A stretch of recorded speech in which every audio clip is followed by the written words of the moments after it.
सबसे मिलेंगे बैठ जाओ। और क्या कर रहा है?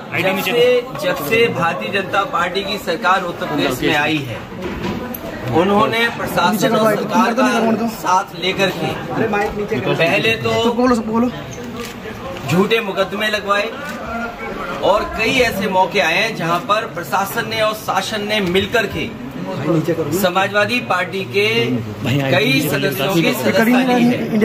आप याद कीजिए मोहम्मद आजम खान साहब, उनकी सदस्यता गई, उनके बेटे अब्दुल्ला उनकी सदस्यता गई। इसी तरह समाजवादी पार्टी के जो सिटिंग एमएलए हैं उन पर केस लगाना, इरफान सोलंकी कानपुर और एक अधिकारी बुलाया गया, बाहर से लाया गया, दूसरे प्रदेश के कैडर के अधिकारी को बुला करके ये निर्देश दिए शासन ने और सरकार ने कि आपको इसकी सदस्यता लेनी है। अभी 2 दिन पहले अगर आपको याद हो, विधायक इरफान ने खुद कहा कि ये मेरी सदस्यता लेना चाहते हैं, जिसकी वजह से अन्याय कर रहे हैं। उत्तर प्रदेश में समाजवादी पार्टी के कई सदस्यों की सदस्यता इन्होंने बीजेपी के लोगों ने ली है। आज कांग्रेस के पार्टी के सबसे बड़े नेता की सदस्यता गई है।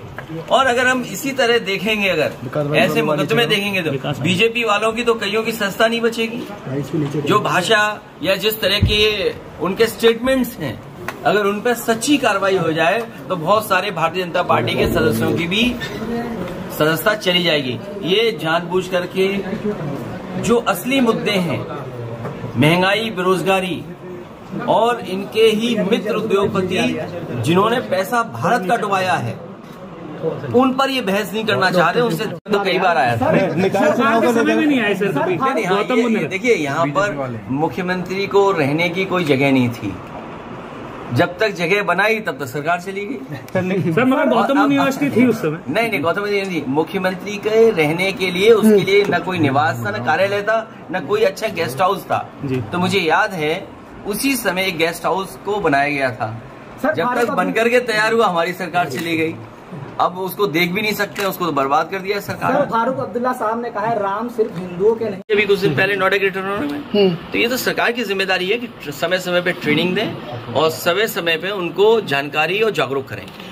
पिछली बार आप आए थे तो एनकाउंटर की बात की थी, फर्जी एनकाउंटर हो रहा है। अभी एक ऑडियो वायरल हुआ डॉक्टर का कि रिपोर्ट जब बनाएंगे जब पैसे देंगे आप 25,000। सर नोएडा में ये ऑडियो वायरल हुआ था। कह सकता हूँ, और आप में से बहुत सारे लोग जानते होंगे कि करप्शन इतना किसी सरकार में नहीं हुआ। बीजेपी की सरकार में भ्रष्टाचार का हर रिकॉर्ड टूटा है। और ये फेक इनकाउंटर की खबर आना पहली बार नहीं हुई है। याद कीजिए, आगरा में एक बार पुलिस के लोग तय कर रहे थे कहां पर गोली मारने में कितना पैसा वसूला जाएगा। और इसी शहर में, यहीं पर याद कीजिए, सबसे पहला फेक इनकाउंटर एक हुआ था, सुमित गुर्जर का हुआ, जिसकी बगल के जिले में थी सुमित गुर्जर की। उसके बाद एक सुमित यादव का यहाँ हुआ, जिसको आज भी जितेंद्र यादव, जो अभी भी नहीं चल पा रहा है। तो क्या ये जानकारी में नहीं है?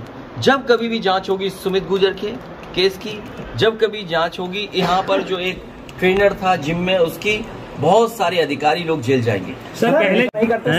देखिए, भगवान सबके होते हैं और भगवान की कोई सीमा नहीं है, कोई बांध नहीं सकता है। हम किसी भगवान को मानना चाहे कैसे आप रोक लोगे? हमारे तो इतने देवी देवता है, तो हम तो जिसको चाहेंगे उसको मानेंगे। कोई पाबंदी नहीं लगा सकता कि आप इसी भगवान को मानेंगे। निकाय चुनाव ओबीसी आरक्षण को लेकर सुप्रीम कोर्ट में सुनवाई है, आरक्षण मुझे उम्मीद है कि सुप्रीम कोर्ट से न्याय मिलेगा। ठीक है।